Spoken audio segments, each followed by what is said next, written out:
கணமங்கலம்ங்கிற ஊரில் அறிவாட்டாயர்னு ஒரு அடியார் இருந்தார். அவர் தினமும் சாமிக்கு சென்னல் அரிசிச்சோறு, செங்கீரை, மாவடு இதெல்லாம் சமைச்சு நைவேத்தியம் பண்ணிட்டு வந்தார். நாளுக்கு நாள் வறுமை வந்து கஷ்டப்பட்ட போதும் விடாமல் அந்த தொண்டை செஞ்சுட்டு வந்தார். ஒரு நாள் அவருக்கே சாப்பாடு இல்லாமல் போச்சு. இருந்தபோதும் சாமிக்கு நைவேத்தியம் பண்ணியே ஆகணும்னு தயார் செய்து எடுத்துகிட்டு வந்தபோது வழியில் பசிமயக்கத்தில் வரப்பில் தடுமாறி விழுந்து சாப்பாடெல்லாம் வயல்லையே சிந்தி போச்சு. சாமிக்கு இன்னைக்கு உணவு படைக்க முடியாமல் போச்சு, அவர் பட்டினியோடு இருப்பார், இதுக்கு மேலே நாம் வாழ்கிறதுல அர்த்தமே இல்லைன்னு வாளால் தன் கழுத்தை அறுத்துக்க போனார். அப்போது உடனே வரப்பிலிருந்து ஒரு கை தோன்றி கீழே சிந்திய அந்த சென்னல் அரிசி சோறெல்லாம் சாப்பிட்டதோடு மாவடுவை கடிக்கும் ஓசையும் அவருக்கு கேட்டதாம்.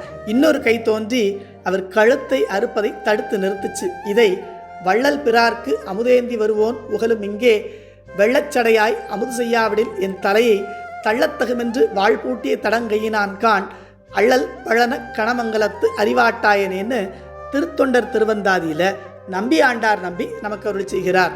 அதனால் நாம் பூசையில் சாமிக்கு படைக்கும் நைவேத்தியம் சக்கரை பொங்கல், புளியோதரை, சுத்தான்னம் இதெல்லாம் இருந்தால் சிறப்பு. வாய்ப்பில்லாத போது உள்ளன்போடு ஒரு பழத்தை கொடுத்தாலும் எப்படி அறிவாட்டாய நாயனார் கொண்டு வந்த அந்த சென்னல் அரிசிச்சோறு வரப்பில் சிந்திய போதும் அதை அன்பாக எடுத்து சாப்பிட்டு அருள் பண்ணினாரோ அதே போல நாம் அன்போடு கொடுக்கும் நைவேத்தியத்தை அவர் மனதார ஏற்றுக்கொண்டு நமக்கு அருள் புரிகிறார் என்பதை அறிவுறுத்துகிறார்.